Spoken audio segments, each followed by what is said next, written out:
Washington football. Woo!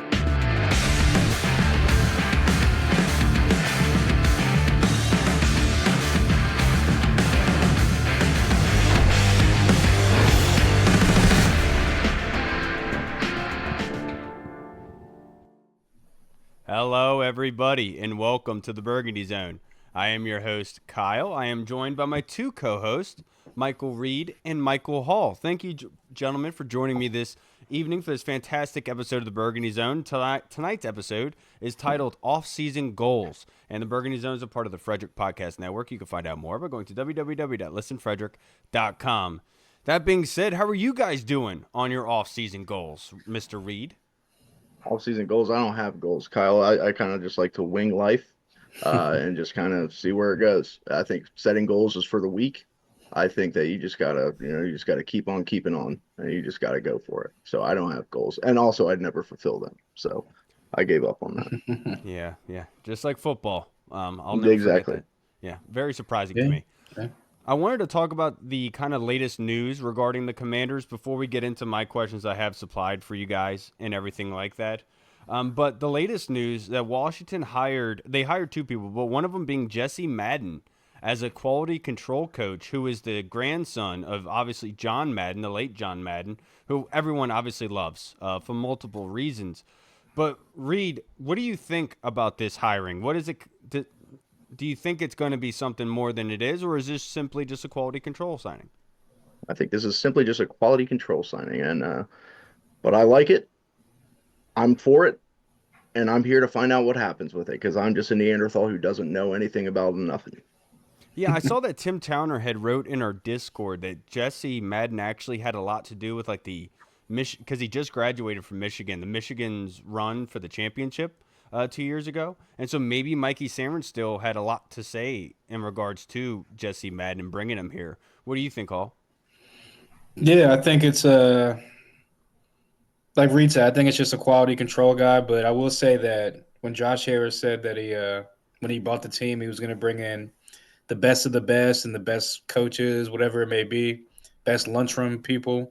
So if he feels that he's one of the best up-and-coming quality control guys or one of the guys who's going to make his name in the NFL, then so be it. But I just see it as like probably just a guy getting his start in his NFL journey as a quality control guy in Washington. Maybe a couple years from now, he ends up somewhere else on another team doing something else as far as like a quality control or some type of other like upper level type of thing, working his way through the ranks. But I just think that it's the first stop or whatever stop it is in his football journey through Washington, and we'll see where it goes from there. How old is he?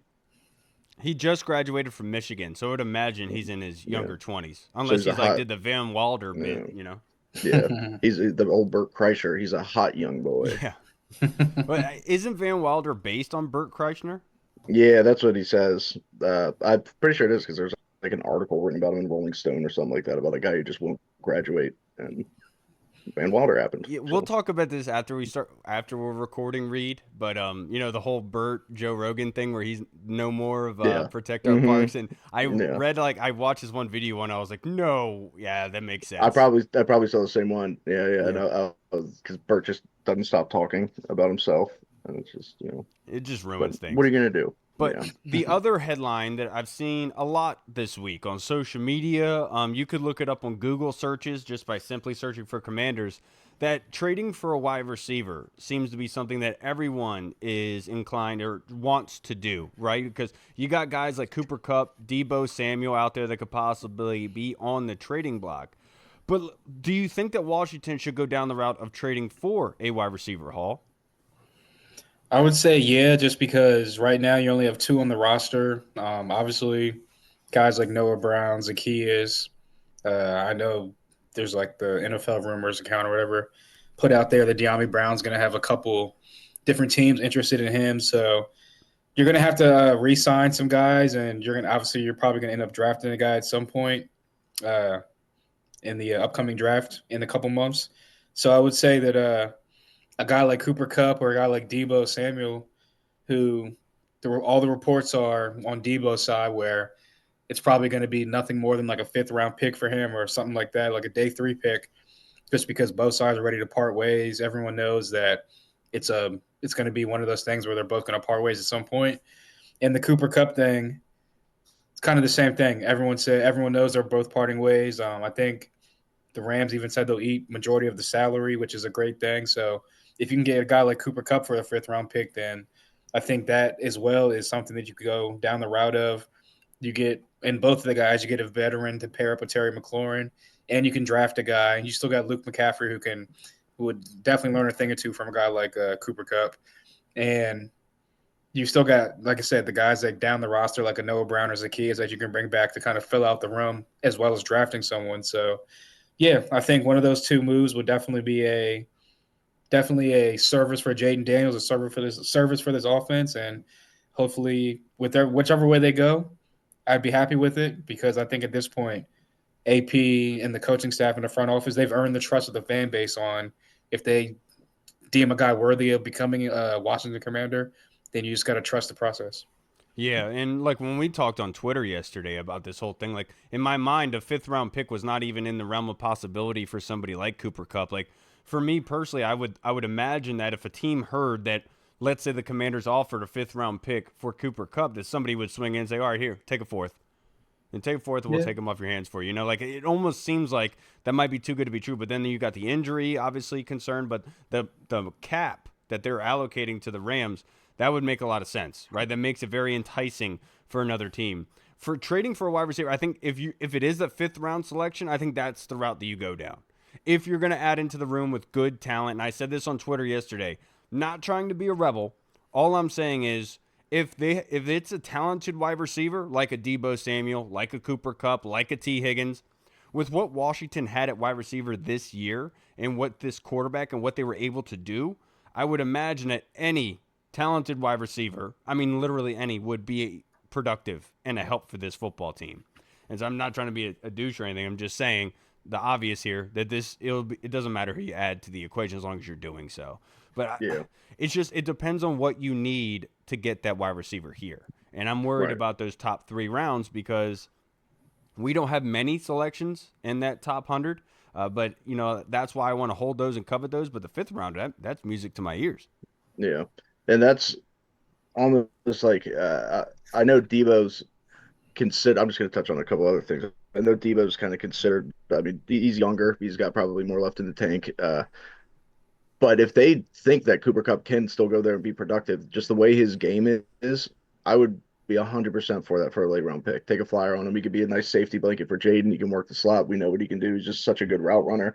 Just that veteran presence. Like if they do end up not being able to re-sign like a Zach Ertz because he wants $8 million a year, whatever it is, having somebody like that can really just be a safety blanket. Like if you're sure, like I would 100% take a guy like that in this offense. That would be very nice. And they're definitely going to take some flyers on some veterans. Are they going to trade for one? I don't know, but they're going to bring in some people because that's just the wide receiver room's depleted right now in terms of bodies, and they're going to need to bring somebody in. I also think that they take a swing on the draft, but like you said, they only have 3 picks in the top 100 right now, and they're going to need to. I do like this wide receiver class, but they're going to need to bring in some competition and see if anybody can take off.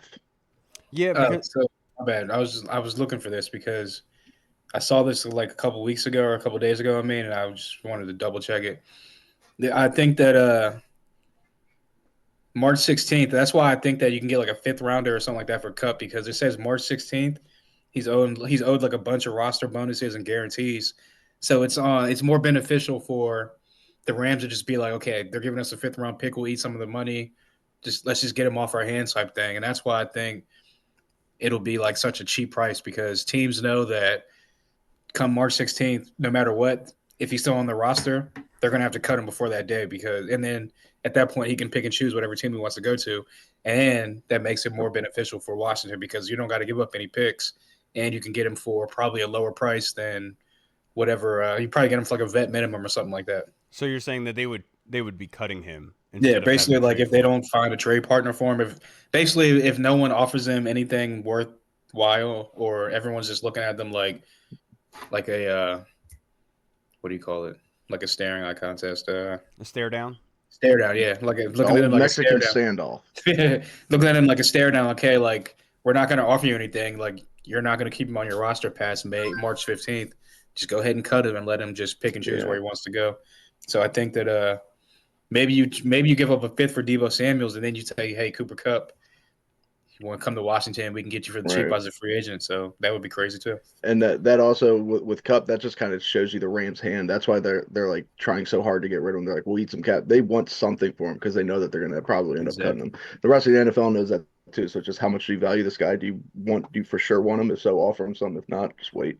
Yeah, and I think that's probably the best bet, like you said, Reed.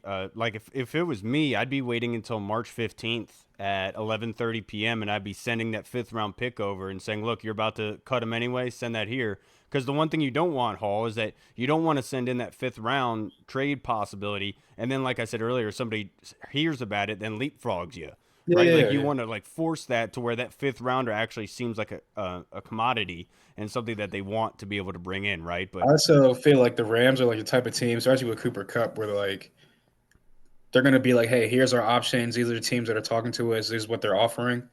What team do you want to go play for type of thing? Yeah. And whatever team you want to play for will accept their offer because, again, everyone knows they're trying to get rid of him. Cooper Cups, I mean, I feel like he's like one of those like recently like Rams legends just because he won the Super Bowl, Triple Crown type of guy. Like was definitely like one of the best at his position in the league at one point. So I feel like it's kind of like the Myles Garrett thing. Like you've done a great service for us, let us do a service for you type of thing. So we'll give you the opportunity to go where you want to go. Do you um, think the Rams are gearing up for a run at 2026 quarterback class? With them being like Yeah. Stafford will let Stafford go, try to do I whatever, saw and something then I saying mean, that if they trade Stafford, then they're going to go after Aaron Rodgers for like 1 year, try to yeah, bring him in. saw that. I mean, it would make sense for them. I mean, if anybody wants to bring down their franchise, I say go for it. Nah, he's a leave, nice guy. leave him alone, He's a, man. Leave him alone. But this is something that we can literally discuss for hours. If Washington should trade, if obviously we would all agree that they're going to need to do something at wide receiver, either free agency, the draft, re-signing, right, or trading for. So they're going to have to do something. It's just figuring out where that's going to transpire, right? Like where do they see their guys and where they fit in to help them. And I do think that Diami Brown, that's gonna be a sketchy one to watch because of what he did show you. Other teams could look at him and say we could use him. He could definitely be something for us. But at the same breath, you're like, just to play off what was presented, is that enough to be able to warrant the contract that's requested, right? So this is the wide receiver position is going to be very fun to watch this offseason. But that being said, we talked about they only have 3 picks in the top 100, right? They don't have a fourth rounder. They have a lone fifth. No, I believe they don't have any 6 rounders and 3 sevenths. Is there anybody on the roster, Reed, realistically, that you think that could warrant in trade value, like a middle round draft pick to kind of maybe help out with that 4 or 6?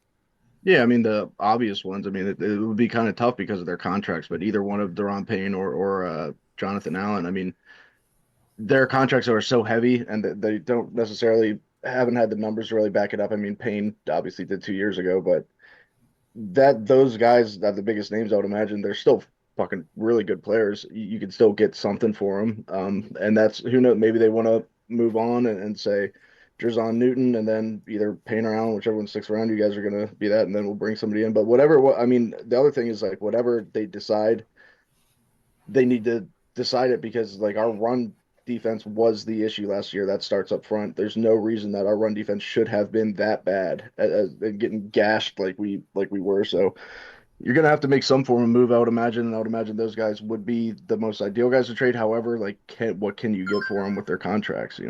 Yeah, exactly. And would a team be willing because of how you could say the draft class is at defensive tackle as well? We've heard that defensive tackle and running back are very plentiful in this draft class. So is a team going to be willing to give up one of those draft picks for Jonathan Allen, Deron Payne with their contract? That's the big question and what they'd be obviously asking for. Like when you look at it overall, it's really hard to find anybody you could say that would warrant anything in return. Somebody that comes to mind is like B Rob, but in the same breath, it's a packed Yeah. running back draft class. So why would a team like trade someone up when they could get their own for a different selection there? This is Also, gonna, they had a lot of guys on 1 year deals, so it's like the yeah. roster still isn't where it's going to be in 3 years, where you have these guys that you can trade because there's still so many spots to fill. We're almost, like So it's we're a tough. rock and a hard place right? Yeah, I And bet then you like that. You like hard places. You say, "Oh my God, it feels like a man's washboard abs. I just want to lay my head on it." That's what you dude, said. speaking of my You want to be brother-in-law, between the rock and a hard place. That's what you. speaking of my brother-in-law actually had his first ever bodybuilding competition today. Oh hell yeah, sick. So he was like, oh, Dave? huh? Dave? No, Cole. Oh, I was like, Dave's a bodybuilder now. I was like, No, what? no, no, no. So like Cole, he's been like very adamant about it. He's very health conscious about what he eats, like Very well very, disciplined. very Yeah. strict about it and everything. So he just randomly decided 3 months ago he wanted to do a bodybuilding thing. So like every week he's been training for it, and then so he got like the spray tan, he got like the unitard, like the Hell little yeah. speedo giant. Yeah. They were up there in Atlantic City today for it. He got fourth place in his first Oh, one. Damn, yeah. in his first one, that's Yeah, good. Nice. I That's was real like, sick. dude, that's hard to Yeah. do, man. Speaking of uh, crafting your body for things, I've been gaining a lot of weight for a movie role. For a role in film. And it's not any particular role. I just think every film needs a big fat guy. It is true. I actually heard that in a podcast recently. Oh my god, goodness, who was it? Somebody was like, "Oh, it was Kevin James." He told Joe Rogan that his agent told him every pound you lose is $1 off or something like that Damn, really? for You Hollywood think because that's what Dave apparently you they think really that's what like big Dave guys, Blunt's doing? huh? Yeah, you think Dave that's what that Blunt's. Dave Blunt's is doing? That's a Him and big that dude right what there. about that big chick that couldn't take the Uber? Oh, yeah. That she couldn't fit in the back, got all pissed off, and she's She suing got a Ubers. front. That's She got a so front butt. funny. She Or got a Lyft. front butt. Yeah, dude, she was gonna sit in that thing in the back seat. It was gonna do a fucking wheelie when it was taking off. That girl is that's a huge bitch. That's what they say. That's what they say. Holy Did shit, somebody say Bigfoot. steak? Yeah. Did you say steak? No, mistake. Oh, you got me all excited. That movie's so funny. Deuce Bigelow. It's Woo! such a great movie, But I dude. will say, one person I think that could maybe get like a third or a fourth round pick at minimum would be a guy like Quan Martin, just because he's a safety. It's not really like a strong safety draft class, with all the draft experts saying that. I would And agree he's a with guy you that because still in his rookie. Plus, we're he's doing a it hybrid type, tonight. I'm doing a podcast with Deuce where we do the draft episode. Like tonight's episode is on the safeties, and like I could show you how many I've watched. Anything that has a check next to it, those are the names that I've watched. I've watched a lot of Yeah. the safeties, and there's a lot of capable guys here. But to your credit, the free safety type being able to control and cap the top of the line of scrimmage and come up and make tackles, it's few and far between. To your Yeah, credit. so I think he's controllable because he's still on his rookie deal, so he's cheap. He has controllable years on his rookie deal still. He's one of those guys that's like a rising name and throughout the NFL is like a young up and coming star, not star, but a young and up and coming good player. Had to pick And on the national stage. Yeah, pick yeah, six. I think that yeah, a young guy like that would be maybe probably like outside of like the Sam Stills and the Luvus, guys like that, guys that are pretty much like the going to be the core guys or like the Right. untouchable guys, you want to call them that. But a guy like Quan Martin, that might be, he could be a core guy, but he could also be like, if you get an offer for him, it could be like, okay, we can flip him for a guy that we can get a little bit cheaper, a little bit younger, maybe a guy that it's our guy that we drafted type of thing. So I would say maybe a guy like Quan Martin would be the only person that would come to mind for me. Yeah, I get what you're saying there. It's hard to be able to argue against it, just in terms of what teams like to do and everything like that. But I will say I would imagine that Joe Witt being so adamant on getting turnovers, that the one guy that produced against Oh yeah, Atlanta, no, I mean, against Detroit, would I be a would hard be like, pass. I would be shocked if that Yeah. happened. It's just one of those things Oh, I where know. it's like what the Montez Sweat thing, where it's like, oh, you're offering us a second round pick. Okay, cool, go ahead and take that type of thing. Yeah. Where it's like, okay, we maybe had plans to maybe keep him going forward, but you're going to offer us a second round pick. We can't really refuse that. Yeah. So it's like, oh, you're offering us a third round pick for Quan Martin. Like, can't Yeah. really refuse that. He was drafted in the second round. That's a pretty good flip. Here you This is go. not a And then, franchise cornerstone player. right. Yeah. And that's another possible pick in the top 100 for you. Yes, and another thing I saw a headline was the loss of possibly losing Jeremy Chin because of how well he played this year. There could be a widespread amount of teams that want to acquire him, like he talked about Quan Martin. That being said, Reed, if you of the possible free agents leaving Washington, who would be the biggest loss? It's tough because obviously you want to say like a Bobby Wagner, but you do have Luvu, and you do got to feel. I mean, Luvu is second team All Pro this year as well, so it's like, what is his price going to be? Obviously, you can't replace a guy like Bobby Wagner. So you know what? I'll go with Bobby Wagner. You know what? I won't take anybody's stuff. I'm going to say Bobby Wagner because how do you replace a guy like that? You can't. He's a Hall of Famer, first ballot Hall of Famer. He's still playing at a very high level. And I mean, he's somebody who he's kind of held our defense together. And when our defense played well, it was because Bobby Wagner. He's a coach on the field. You just can't replicate that. Yeah, I agree with you. I will say probably like Noah Igbenogany. I think is somebody that played really well this season. Went under the radar. How well he played in the slot there. He wasn't the best overall in the league, but I think for somebody that being a former first rounder that did not have a great stint in his first time with Miami, but being able to find a home here and doing well for us, I think you really got a lot more than you expected, especially given the fact of us having to push Mikey outside and saying, okay, what are we going to do a slot now? Well, we got this guy Noah here who's actually going to play at a pretty good damn level. And so I think if anybody, I would say probably Noah. I would say, I would say, it for me it'd be a tie between Jeremy Chin, but I would give a slight little that much of an edge to a guy like Zach Ertz just because he's the safety valve for the offense. He's We do have to say real quick, we would obviously all say Bobby Wagner yeah, yeah, is of clear. course, yeah, I yeah. think it's just too easy. Yeah, Yeah, Zach just Ertz, I like would say he's a Kyle. safety valve for the offense. He's clearly built that bond and that trust with Jaden Daniels. Seems like they're like really good friends on the field and off the field. Obviously, he knows Cliff's offense. A lot of people think a lot. Then one thing a lot of people aren't talking about is Ben Sinnott.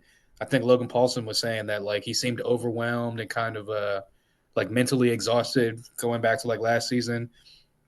And that's why we didn't see a lot of Ben Sinnott on the field, and kind of everyone thought that he was like, oh, he's going to take Zach Ertz's spot and da da da da da. But he hasn't really developed into that dude yet, into that guy yet. And I think John Bates is a free agent as well. So I think a guy like Zach Ertz, he's like the most important because he's still that savvy vet in the tight end room. We need that veteran in the tight end room. We need that veteran safety valve for the offense. You don't bring a guy like Zach Ertz back, you're losing a really reliable target for Jaden Daniels in the offense. So I think it would be just all around negative if you don't bring a guy like Zach Ertz back, even with the older age that he's at. Yeah, Yeah, another I was gonna another say Zach person. Ertz. Yeah, that's I mean that's the Ertz and Wagner are kind of I think the two Yeah. big ones. But another person who I mean really because he's the only person who produced like this would be Dante Fowl. He's the only person who had 10 now sacks. Edge rusher is going to be a weakness. We know that kind of going forward. Do you want to bring him back? I don't know, but he did get sacks for you, and that's hard to come by in the NFL these days. Absolutely. Now, before we get into our fan questions that were submitted into this episode and just random hoopla, let's do the funny slash crazy headlines of the week. Reed, do you want to start us off first? Yeah, this is of the week. This is of like the last month or so, but a uh, a TikTok creator got sent to the hospital after a scary concussion he suffered trying to run his body through 1,000 strips of duct tape, Yeah, I saw that. thus earning himself a spot in the Guinness Book of fucking retards. What an idiot that guy is. Dude, people always do the craziest things. Dude, that concussion was bad too. That was Jesus. I saw the video, dude. You It's know, just it was yeah. so funny. I mean, but I that's like it just when people get hurt as long as it's not me. I think that's why I like Jackass so much growing up. yeah. Well, everyone did. I mean, So it makes me feel something. You know, yeah. it lets me know that I'm still alive inside, that All I right. can This experience one I pleasure. found made me think of Reed. This one I found it's 11 donkeys found wandering loose in California. Authorities in California rounded up 11 donkeys found running loose in a San Diego County industrial park. The San Diego County Sheriff's Office said the donkeys were reported near Business Park Drive and Sycamore Avenue in Vista on Monday. Deputies called for assistance from the San Diego Humane Society. Upon arrival, our humane officers worked alongside sheriff's deputies to safely corral the donkeys into a parking lot of a vacant building where they were later reunited with their owners. The San Diego Humane Society said in a statement to NBC San Diego, "We are relieved that these sweet donkeys are now back where they belong," which is exactly what I said about Reed when he returned to the show. Kyle, Kyle, that's disgusting. But those donkeys, what do you think they were missing from? Do you think that they escaped a donkey show or something? Do you think they were going to be used for something disgusting like a bachelor party in Mexico and they ran? Probably, I would imagine so. That's a lot of jackasses in one place. Reminds me of this show. Yep. Damn Now we gets it. jokes. Now we The gets it. one I'm gonna use and say is everyone's heard probably about Bonnie Blue, the I think she's British or London Never chick heard that of was her before. OnlyFans Mm, chick that slept with 1,000 dudes in 24 hours. it's Kyle Apparently, numbers. That's That's impressive. Mike Reed numbers at beach yeah, week. Right, that's Kyle. I crazy got you numbers there right there. first. That's Yeah, crazy numbers. that's Wilt. I think someone actually broke down the math, or like down to the second. And Yeah, was there's kind of no way. crazy, That's but prime Reed at beach week. That's yeah. I was um, pushing. Yeah, I was pushing 4 dig. Yeah. that's good numbers right there. Yeah, apparently she came up pregnant. She said she was pregnant. Everyone, I'm sure those 1,000 dudes in London were freaking out, like, yeah, I'm about to be a father to an OnlyFans chick that just got a literally like not even like a train, like a I don't even know what you would Got call a it. goddamn artillery ran on Yeah, her. you got like Jesus. you got an infantry ran Yeah. on you. It was a You got an conveyor army belt ran of on you. dick. But Yeah, just dick. come to find out, she was just it was a joke, and she actually I think she like made a bunch of money based off of that because people I guess the video did a bunch of like crazy like more views and like numbers and she sold more videos because everyone's like, oh, she's pregnant off of this. Let me go watch it. So comes to find out, You. she actually wasn't pregnant, and she was actually making that up to get money and to help support someone's IVF journey. So good on her, I guess. It's kind of like a Halloween costume. She's just a slut angel. She did like Yeah, a good like thing, but in a horse way. It's funny too. Like nobody even batted an eye. Those guys are all just pieing her, just all of them. And she's just like, could you imagine having to find that guy? Like how yeah, many DNA that's what I'm tests you'd saying. have to It's go through? like but that's even and then Maury, my guy Maury, shout out to Maury. My man checked Yeah, in, was just like, I'm not handling that one, and there's something like that. So yeah. that was pretty funny. And she was recently in an argument with another girl who looks exactly the same as her. Her name is like Lily Phillips or Lily Oh Collins or yeah, yeah. something, They do like who did OnlyFans like the together or same something thing. like And that. they both here's the Allegedly, thing, so I heard. they were beefing because they said that one of the girls said that the other girl stole her idea for having sex with that amount of guys in one day in 24 hours, and we need to pump the brakes on that. We need to say, look, ladies, I think it's possible that you both thought of this idea on account of you're both dirty whores, and that's what dirty whores do. I'm just saying, why would you put that idea out there that you thought of it first? Do you know what I'm saying? Like, That's what every horse thought of it. what you're admitting that you came up with the idea that you want to sleep with 1,000 people in 24 People do hours? Dude, they don't anything have for any fame. shame. Those girls have no shame. And Anything for honestly, fame shout out to them. That's, and fortune. Yeah, we need to hit up Burrows and company, make sure they were home that weekend. They might have been getting that oh call. yeah, they're from the UK, aren't they? Yeah, they are. The girls are. Well, didn't you You say said that it it's in was London, right? That's what you said? Yeah, I'm pretty sure it is. Yeah, I yeah. think so. I don't know. Now, let's go to our first fan question that was submitted, and this one by the Colonel. Reed, of late, several Commanders pundits, including Logan Paulson, J.P. Finley, and Rico Street Scores, have suggested Washington may be in the market for a running back in the first round.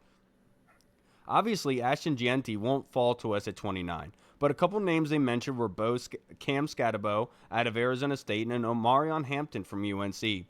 Would we really go for a running back in the first round when our absolute number one goal should be able to assure Jaden Daniels protection? Yeah. Protected What from I Bonnie Blue. You know what I'm saying? yeah, God, thank God for Jaden's mom. First of all, shout out to her. She's keeping that.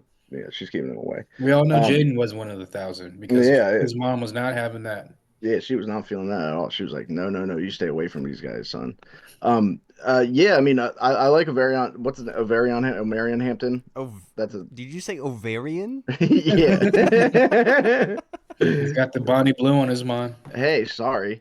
Yeah, I like him, and another name I like is Caleb Johnson, the running back from Iowa. They're both boys that can go out there and pound the rock. And our offense was running best when guys like B. Rob and Austin Eckler were rolling. So I think that in itself would help Jaden. It's probably more of a luxury pick. Like we're picking at 29, so like you kind of take what you can get, whoever the best player available is there. But we're not like normal teams that are picking that low because we have so many 1 year contracts. We have so many holes to fill. We're a little bit early on our development, but that's okay. Kyle was too. He turned out fine, and we're so it would be kind of a luxury pick. But hey, I'm all for whatever they think. Dude, Adam Peters could do anything. I don't care. Adam Peters could go out there and Fucking Adam Peters, he could go out there and he could draft a quarterback, and I'd say if Adam Peters thinks so, I think so. Let's go. You know, I'm just I'm kidding. I would hope not, but I'm with you on that. I do agree with you, Colonel, that look, there are a lot of very good running backs.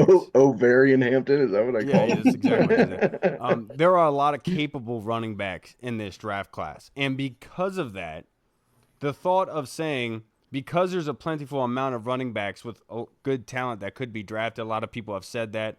Obviously, it ranges in talent level what you can have, obviously in the first round, and everything. But you could argue that why would you be spending that first rounder on a running back when there's a plethora of them provided throughout the draft? You don't really need to wager that to say this is the game breaker because you're typically not going to get that at 29. If you have that game breaker at 29, go ahead. Whatever, like Reed said, whatever Adam Peters decides, go right ahead. But I'm 100% with you in terms of just making sure we're solidifying that offensive line. I would put that on the term of needs than I over running back, in my personal opinion. And the reason for that is we had a lot of injuries on the offensive line this year. A lot. And so we have to be able to replenish that well because we don't know how long Sam Cos is going to be out for. So I think it's much more of a pressurized situation in the offensive line than it is with the running back. And me being offensive lineman myself, I've always believed that the running back talent level can be something that separates you, but what really gets you going in the run game is your offensive line, if that makes sense. Like if you don't have much push up front, it doesn't matter who you have back there, typically, in my Yeah, I mean, personal look at the opinion. Broncos back in the day, cycling through running backs with Mike Shanahan and stuff, just always getting Yep. somebody to go out there and produce because I the mean, look at system Kyle and the Shanahan scheme. now. Yep. Yeah, You get guys that you never even heard of coming off the bench, practice squad, right. Dude, the signing them to Dolphins. 10-day, Yeah, coming off the bench, literally, like, hey, coming off the street. I woke up on Sunday morning and was like, on the way to the stadium, was like, hey, you want to play running back for me? Come on here. I'll get you 100 yards a day. So, yeah. Real quick, before you answer this, Hall, I'm sorry I keep cutting you off, but did you guys see the thing on Twitter yesterday or this past couple of days? That dude Tony Martinez, yeah. who's Dude, Yeah. claiming that that Steve is, Smith was pounding his wife.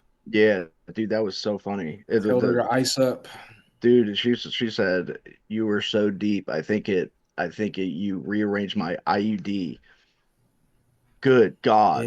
There's no Why coming would you back put from that that out one. there? There's no coming No back from coming back that. from that one. First of all, like guys like me and him, I'm sure we're like, you're worried about depth. I don't even know that was. There's only so far you can go.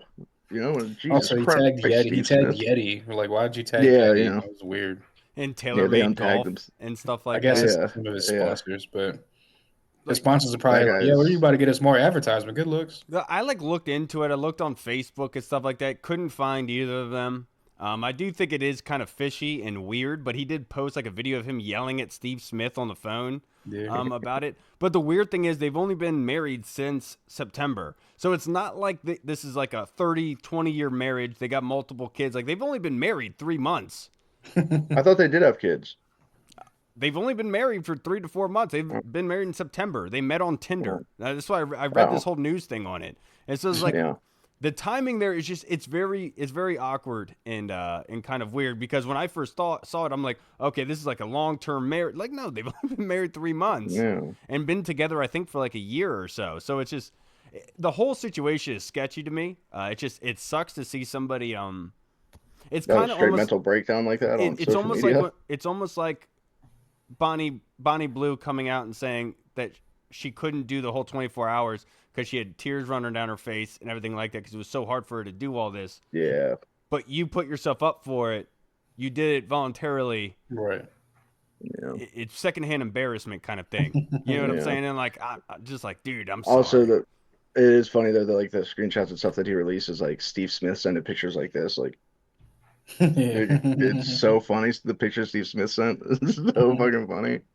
He's just a dog. He's got a wife too, though, man. He's got a family.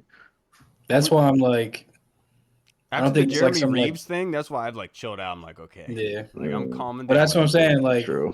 but that's what I'm saying. Is you could hear Steve Smith like, sorry, like I don't know what you want me to say. Like, my bad, dog. Like, She's for the streets. yeah. But Literally. yeah, literally. What were we talking about? Running backs. Yeah. Oh, Sorry, I so just thought of it. I was like, we did this whole no, headline no, thing. I that was completely I forgot. should have But used that for my we wacky. I have should to have used that for acknowledge my the Yeah, wacky elephant in the yeah. story. room. We have to Yeah, acknowledge Yeah, it, I though. should have yeah. used that for my Kyle, bracket don't call me story. that. Don't call me that.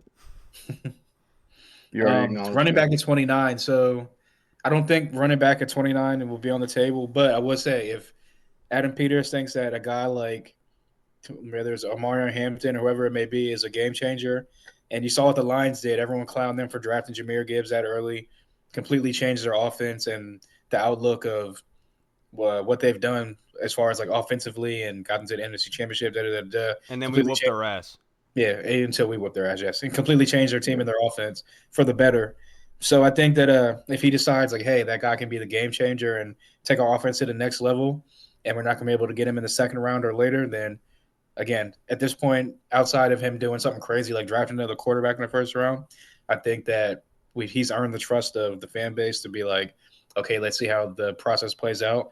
But I do think that you can get there's like I think someone said there's like 12 to 20 whatever it is 20 plus draftable starting running backs that could be potential starting running backs in this draft, one of the highest ever, or if not the highest in like many years. I'm a big Devin Neal fan. I've been watching that dude for like 2 years at Kansas. I think that he can come in, be a 3-down back, he can catch the ball, go between the tackles. He did a lot of wildcat stuff at Kansas as well, a lot of trick plays. He was like throwing the ball and stuff like that too. Good athlete. So yeah, I think that you can get a running back in the middle rounds that can be a starter, and you can still get great value on a guy like that. And you could use, like Kyle said, offensive lineman or something else to help the defensive line or something like that in the earlier picks. Well, Yeah, I just want to you know don't which want Najee dump. Harris in this offense? Najee Harris is a perfect fit for this offense, I Hall. mean, he averaged 8.5 touchdowns per year, so who Yeah, knows? I mean, Yeah, have it's you yeah, crazy. seen him run at a shotgun like we primarily do? He's great in right. It's shotgun. fantastic. Yeah. I just want to know which, and I bet I know. I bet it was Logan, who I'm not too fond of right now. We're beefing a little bit, NBD. What dumbass said Cam Scatabo is going to go in the first round? Yeah. Nice job, dumbass. He's probably going in the third, I would say. No, I'm just kidding. No, I like him, No, but he is around that area, to your yeah. point, to your credit. I've done a couple mocks, and that's where he's like falling to. But now the next question that we have, this one is from the Colonel Hall. Ben Sinnott's 24 season is described as disappointing in an otherwise stellar rookie draft class. Was his performance disappointing, or was he just not schemed into our offense last year?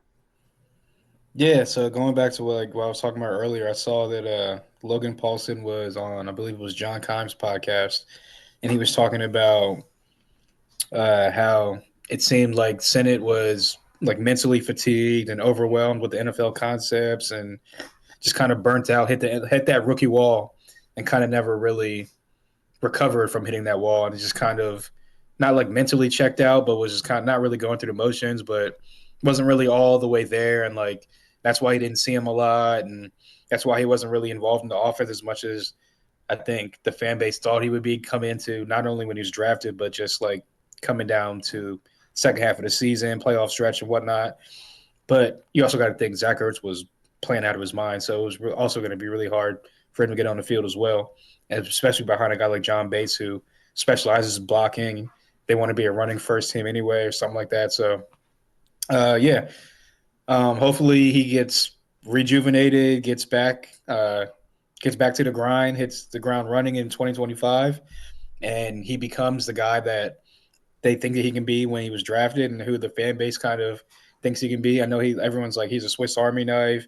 He can do a lot of good things, and we've seen the potential. Like we've seen a couple routes where he was running wide open. Jaden Daniels didn't see him. We've seen him in on blocking, driving guys to the back of the end zone. So we've seen the potential. It's just about, I guess, being more consistent, putting it all together, and then being able to handle, I guess, the mental fatigue and the mental stuff that comes with the NFL grind as well. Yeah, I think he had one big reception up the middle of the field, if I'm not mistaken, this season. Am I wrong about that?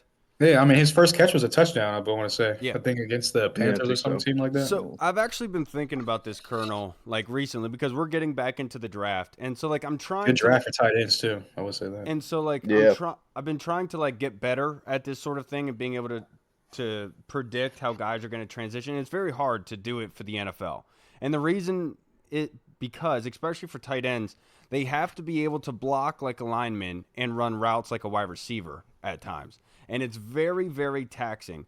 But the one thing that I kind of like learned from this last draft class is these guys at their when they're coming out into the draft from their college teams, on their college teams, you have to imagine they're coming out as the top dog.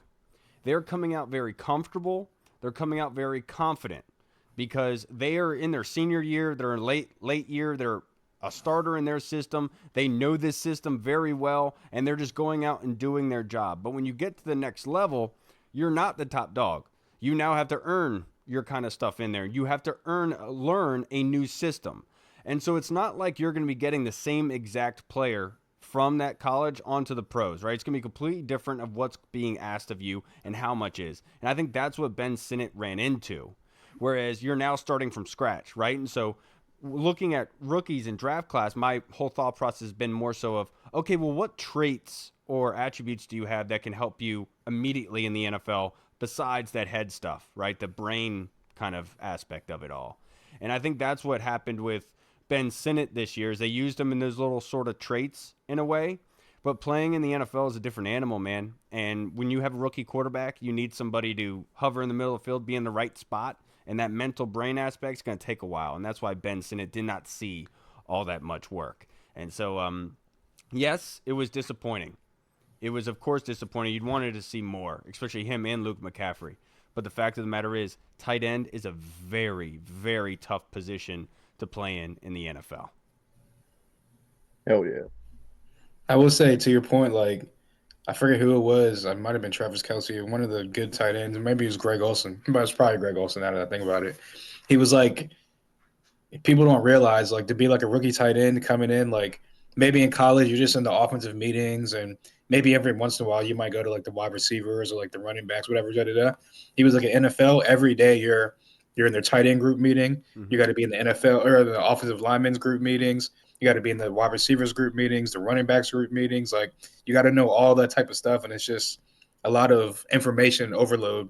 And a lot of guys, like you said, get burnt out, mental fatigue, and it's just kind of like it never kind of like maybe like a Kyle Pitts, all the talent in the world is just can never really get the mental fatigue and mental stuff down, and then never really hits his peak. And that's why it's very, I'm not going to say important, but awesome that Cliff Kingsbury and company stayed here. That we didn't lose anybody from the coaching staff because somebody like Ben Sinnott will really respond to an ongoing coaching staff where they're not learning different things, right? Imagine if Ben Sinnott had to come into a new offensive scheme this year with new stuff, that would just be overload to the point where you probably wouldn't be seeing the best out of Ben Sinnott for a while. So we're seeing a repeated coaching staff. Maybe that'll click this offseason. Whereas coming in this year, you have a little bit more, you have a head start in what they're expecting of you. And so maybe it's not as crazy when you come into this season as it was last season, right? And that's what I think for Ben Sinnott, which I'm excited for him because I think that he does possess a lot of qualities that can do really well. It's just with a rookie quarterback, you need some guaranteed position, and that's what Zach Ertz provides for you. Now, let's go to our fan questions in the Discord to finish up this episode. Oh, my goodness. This one is submitted. This was actually submitted last week by Deluxe, and he sent it right as we were wrapping up the episode. So I want to go to this one. Cut, trade, extend, restructure, or let play out for each of the following. My answers in parentheses if interested. Terry and John Allen. What do you think, Cole? Extend Terry. Obviously, you got to extend Terry. John Allen. That the is others the tough. Were Lattimore and Payne. Lattimore, you got to try to restructure and then let that play out. Payne. If you can get him for like a mid-round pick, I would say trade. I don't even know if that's one of the options, but I'm making it one. It is. All right. And then John Allen, that's the tough one because I know everyone's like, oh, if you cut him, we can get $16 million in cap space. And I know there's the guy, the D tackle from Dallas. Everyone's kind of linking to us, Dan Quinn ties, whatever, da-da-da-da-da. So that could be like a cut and then kind of replace type of thing. Me personally, maybe it's just because like we talked to him and then he was on the podcast and he's like from the area and he's like been here through all the crap. And I want to see him get on the other side and like really like see the shine of the organization and the team. I would try to see if he wants to restructure, maybe push some of his money to like a guarantee to kind of like free up a little bit of space. He can still be the veteran D tackle in the room. I know a guy like Johnny Newton said he was learning a lot from him throughout the season, especially whenever he came back as well. He was a big influential part of his development throughout the season. Obviously, as a business, you want to get younger, injuries, all that stuff play into it, contract stuff. But if it was up to me, I would see if he wants to restructure, maybe push a little bit of money, guarantees up, open up a little bit of cap space, have him around for one more year, and then you move like a guy like Payne as well. All right, I agree with you. I get it there. For me, I'll just say real quick, extend Terry. I would extend Jonathan Allen probably one season or two. I think Deluxe's thought process with Marshawn Lattimore is probably the best bet that you have. Is a restructure and then be able to see what goes on with him in 1 and 2 years. With Deron Payne, I let him play out the contract. And let's see what we can to do with that after next season, in my personal opinion. Reed, do you want me to go with you the next one? Or do you want to answer that? No, I think you guys hit the nail on the head, Kyle. Hit me with the next. Hit me with your best shot. All right, this one's from Tim Towner. What could/should be done with the NFL All-Star Game? Do you like/watch what they are throwing out there now? Or do you dislike it? Didn't watch it or would change it up? Or would you just say do away with the whole idea? Didn't watch it. Don't. It's just so boring, dude. Nobody after seeing what the NHL did, you can't. Nobody's touching like even the dunk contest. Like it's just not the same anymore in the NBA. It's like you got to do a lot of things different. With the NFL though, I get why they're doing it this way. They don't want the injuries and stuff. So it's almost like I guess like it would be cool to see them actually play like they used to, but like you don't want anybody to get hurt. It's more of just like an accolades thing. It's like cool, I got voted to the Pro Bowl, but then at the same time, so many people opt out that then it's like, all right, there's like 70 Pro Bowlers, and so many people get to use that by their name. So it's tough with the NFL. I don't know what they can do to improve it. I don't know what they will do. They either got to abolish it or find something new. But I don't know. I mean, like the quarterback competitions and stuff, like the stuff that they have, like leading up to it. Sometimes that can be fun. That can be fun if there's nothing else on, just watching quarterbacks throw the ball at a target. That's cool. They've done that forever. I remember they used to have like the furthest throw thing with like Brett Favre and all Dan Marino and all those guys. That was always fun, but like, there's really They not brought much else that you can back do. this year. See, I didn't even know that because I don't So care yeah, enough. they're doing You like know? the skills challenge, Yeah. which was our idea. Like somebody asked us this like 2 years ago. We're like, bring back the skills challenge. Like nobody is watching the game because just like the NBA All-Star game, nobody really cares if it's not really a game going on. If you're not Yeah. trying to stop them, if you're just having fun out there, which is great, obviously, but like nobody wants to like, sit out there and watch Reed and Especially his just the fact it's flag football now. right. It's Like like nobody wants to go out and watch Reed and his friends like smack each other with their wieners like back and forth I all day, I which is what I it looks like I for the All think Star that game. people would actually love to watch that. I don't think so. I think so. But I'll say this: like, I think they did a good job this year. I didn't watch it. To be perfectly honest with you, I've been really busy lately. Literally, it's been hard for me to really extend time out for anything. But I will say this: I like that they brought the skills challenge back. That's what they need to do. I do think there needs to be small, minor adjustments in terms of like how dope would it be to have like an NFL style Jeopardy where you just hear some insane answers, dude. Like just like ask them like really like tough questions, but Do like a say, Family Feud with Steve Harvey right, out like there. something like that sort of sphere where like you're getting the other aspect of the NFL player. But the honestly, I think one gold mine they haven't. One of the cool things about Hard Knocks is they show you like the rookie skits that they have to come in and do, right? Like I think a lot of people love the idea of like American Idol and all that other stuff. Why not have your NFL guys go out there and just do some like whatever they're good at? Like I know we have some good singers in the NFL and stuff like that. Like that's just another aspect of it where it's bringing more attention to the NFL and for the NFL to be greedy in terms because they are really the big dog and anything they Yeah, produce. Emmanuel Forbes goes up there and disappears by turning sideways. They're just holy shit, where did he go? So stupid. What about you, Hall? Yeah, I haven't watched it in I don't even know how long. Like I know when they brought the skills competition back, I started watching that because I used to love that as a kid. That was like I didn't even care about the actual like game. Like I haven't cared about the game, even going back when I was like a little kid. I just more cared about like the skills competitions and stuff like that. Like you said, the longest throw, whenever the targets would be moving around, the quarterback's got to hit the moving targets, stuff like that, the running back challenges. But yeah, there's nothing really they can do to like fix it, or it's because it's like the NBA, like you said, there's nothing they can do to fix it. It's more about how can we enhance the skills challenges to the maximum because the game is going to be the worst part of the weekend type of thing. So if Yeah. they can just keep on enhancing the skills competition and keep on throwing new wrinkles into that type of stuff, I think for the most part they'll be okay. But as far as the game part goes on like the Sunday afternoon or whatever it is, like people have literally hundreds of other things to do with their lives other than sit there and watch a game that the players don't even care about. So Right. yeah. They could make it more American Gladiator style and have like Oh, that would Yeah. NFL be sick. That would be have yeah, that Oh, would dude, be that's such a great idea, yo. dude. Let's get have roided out NFL veterans and alumni play like the roles of like all let's the get them on the gladiators and phone stuff right shooting Oh, tennis and now. have balls. Right fans do the. now. Oh Yeah, my goodness, dude. yeah, yeah, Yeah, and we need dude, to that's like just what I literally we do. need to That's just what copyright I this because literally next year yeah. they're going to be like a new addition to the Yeah, NFL that's just what I do, guys. I just think of that. Gladiators, like NFL Gladiators I this just season at the All Star yeah. Weekend. Like, Such I an just think a under, $1 million idea is just like that. such It's an no big deal. You guys know underrated the way my show, brain works. and that would I really used to just love that be show too. awesome. Yeah. That would be Yeah, so awesome, dude. That last course when they're shooting the Could you imagine Tyreek Hill yeah, trying to run away from like the little like dart thing, like they shoot at him, like choo, choo, right. yeah. choo.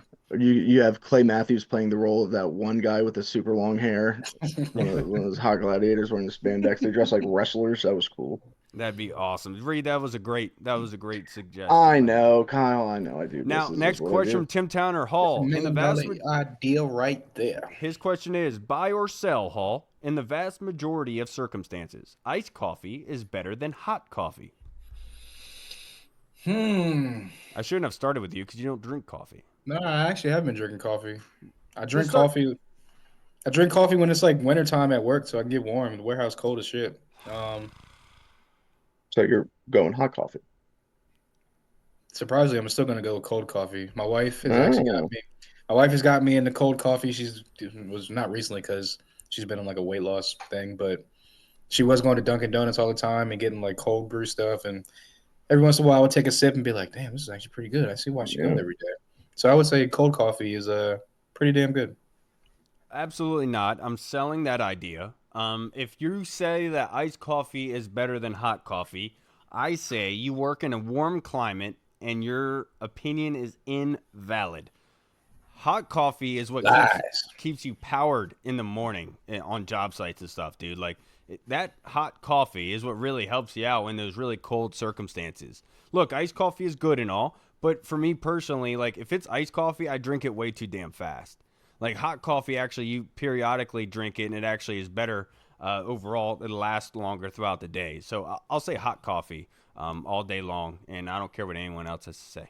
Yeah. So just as a big coffee guy, not just work, just all the time, all day. It really depends. I found obviously I think it depends on the season. There's nothing better than a nice hot coffee in the middle of winter. That's a given. And I think you're right, Kyle. It does like you drink it slower. It's there for a while. Iced coffee's so goddamn delicious that it takes, you're done with it fast. But I will say iced coffee is more versatile, in which it's refreshing in the summer and in the warm months, and then you can even drink it in the cold months, and it's still good, But drinking like a hot coffee in the middle of summer, it's like, oh, that's tough. But so See, I'll go iced coffee is better. It's more also, so you're versatile, talking but it about depends like on the the drinking sitch. it, the longevity of it. Like I'm the opposite. If I have like an iced coffee, I let it chill, let it sit. Like I can drink it like Get You'll watered periodically. water it down. down. You'll water it Yeah, but down. like, I don't really care about that. Hot Yeah. coffee, You can I get drink it past it really after fast. doing Like that. it's like hot chocolate to get my body all nice and warmed up, and like you know what I'm saying. Like so, You are an alien, sir. yeah. I just want to say. I don't even No, put like when I get my Yeti, I don't even put the top on it because I don't want it to like stay warm throughout the day. I just want to, I get it and I want to drink it as fast as possible. She's a nutcase. All right, now next question we have. This one is from Andy Lockhart in the UK, which luckily he has declared himself safe from Bonnie Blue. Good for you, Lockhart. His question is, allegedly. Reed, which players specifically are you looking forward to watching the most at the combine? I'm still pumped to see Mike Green, the edge rusher. out there who used to play wide receiver. He's so athletic. He led college in sacks this year. He was 17. He's got a lot to work on, obviously, but that's a nice piece of clay right there. And he's athletic as hell. And there's a reason that he had so much success just transferring or switching positions so recently and having as much success as he did. I'm very excited to see him and what he does. Yeah. For the Reed won't tell you the real part, but he wishes on the TV they'd show you the underwear portion where they come up on Yeah, stage. That's I what know. he'd Why be don't looking they forward do to. that? He's Why looking don't for they? Mike Green. He wants to see. He's got that side eye. You know what I'm talking about? The locker room Yep, side eye. yep, That they, you know yep. what I'm talking about. Also, by the way, Jalen Milrow, I'm not like I'm not high on him at all, but like the pictures I've seen of that boy is a freak for a quarterback. Just like his body, the way he's Oh no, built, he like he good is God. insane. Yeah. That guy. I'll say this. I'm not really looking forward to like. I don't think the combine is more so of like you're using that to kind of understand where a guy is, right? Like I'm not looking forward to see what a certain player has, right? Like I just want to see where the standout, where the measurements are. It's just another thing for the scouting process to say, okay, this is where it's really good at. You could see it transition on film. It's much more so for me about the film work. I think the combine is much more so about relationships and just getting those interviews started for the players, really. And it's all window dressing. Hall? Yeah, I don't really have like a specific player or players I want to watch. I just want to see the wide receiver group and the running back group as a whole because it's the first time in a while that like we have a productive, growing, budding offense, and those are going to be two key pieces that added to the offense probably through the draft that are going to be hopefully key contributors for this team in 2025 and going forward. So I want to see what the wide receiver group and the running back group as a whole look like. And I will Yeah. add For wide this. receivers, oh, go ahead. I will say that we'll be looking forward to seeing what the bench reps are for the in the trenches. Need some strong boys. Sorry. I'm excited to see like a Jaden Higgins from Iowa State. That dude, because he's a freak. He's so big. It'll be interesting to see what he runs. And also, I mean, we talked about them earlier, but Ovarian Hampton and Caleb Johnson, those two guys they're gonna work out. They're gonna be workout warriors. Are I gonna be really beasts. do So hope I'm that we excited for draft it. him now, so we just call him Ovarian from now on. Yeah, that'd be sick. Hall, the next question is from the last question we have is from Deluxe in the Discord. He says, everyone knows about Myles Garrett. Are there any other teams you have an eye on that might be sellers this offseason? Maybe players from the Jets.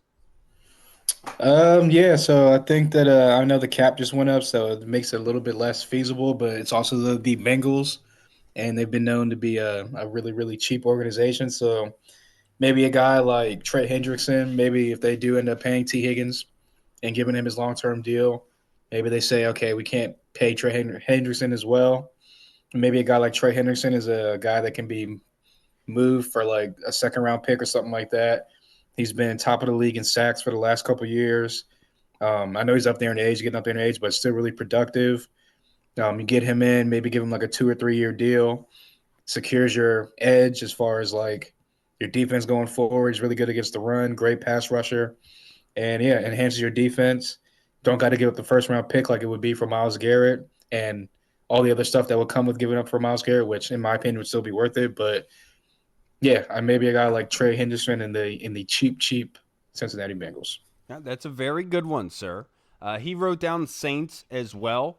I do think the Rams are obviously a team you could eye in and say that they're probably going to be sellers, right? They want to be able to rebuild this thing. They've already hypothetically talked about Matt Stafford, Cooper Kupp. They're kind of just dismantling, right, and just allowing things to kind of spread out. We So to should speak. trade them, sign De'Ami Brown, and do a sign and trade for Puka Nakua. Boom. It's not going. Why would they do that? They're not going to do that. Yes, they will. How do you know? How do you know? Because I know, I'm in there. They'll do it. Oh, other teams that could possibly be, I think the 49ers are another team that could be sellers. Given that Brock Purdy is about to get paid, needs a lot of money, we know about their cap kind of situation. That could be a team that's willing to depart from some hefty contracts or not have to pay a guy, so they're going to unload him because they don't have the money to be able to offer that contract. But the rise in salary cap might change those situations. So another team I'll say is probably the 49ers. Yeah, and I'm not sure if this team will actually be sellers, but there are rumors about a guy like Max Crosby, maybe, and you can go take a swing at him. That would be fantastic. He's a dog. So yeah, Hall something told like me that. they That would be wouldn't. cool. They wouldn't. They're Boy. not going to. trade Max Crosby. They're not going I don't to. think it would be this year, They but I won't. think that maybe it's kind of like the Myles Garrett thing where it's like, hey, like just give us one more year. We're gonna draft a guy. We're gonna get a quarterback situation right. Just see what we got going on for one more year. Maybe a guy like Max Crosby in like 2026 is like, I don't want to waste my entire career here. I want to be playing for Super Bowls like Myles Garrett was talking about. I've already kind of inked my way as far as like the top defenders, potential Hall of Fame type of career. A Super Bowl would only enhance that, or playing for Super Bowls would only enhance that. So I think maybe in 2026 he looks at the Raiders like, I've stuck around long enough. You guys are still not getting it right. I want to maybe be moved. So we'll see. I got you. All right, everybody. That's going to wrap us up for this episode. If you've made it this far, you are a freaking champion. Any last minute words you guys want to say before we get out of here? Shout out to Bonnie Blue for for supporting that IVF journey. Yeah, she's a real one. That is pretty real. Yeah, prayers up to Tony Martinez. I don't think he'll ever come back from this one. Ice up. Yeah, that guy needs some help, man. He needs some milk. They need to have Steve Smith in the gauntlet and him up there playing the gladiator. Let's see what happens with that. You're absolutely right. All right, They everybody. just have them do an Oklahoma drill. Dude, Steve Smith would whack him with his stick. Probably rearrange his guts. All right, everybody. That's going to wrap us up for this episode. I'm Kyle. I'm all. And I am Bonnie Blue. All right, everybody. We'll see you again next week. Have a great one. Please respond. Let us know what you think to these questions that we brought up today. Love to know your thoughts on who you think should be traded, restructured, players you want us to look at in the draft that should be brought here. We'd love to hear from you guys. We'll see you all next week. Washington football. Woo! What's up, everyone? This is Kyle from the Burgundy Zone. We are releasing our own merch to support the show. If you want to rock the Burgundy Zone logo or you want to see Reed's face on your shirt, we got it. We're starting with t-shirts, hoodies, and zip-up. So if you're a fan of the show, make sure you snag one before they are gone. Check out the link in our bio on Instagram, or you can find the link in the description of the video. Thanks again for all your support. Until next time.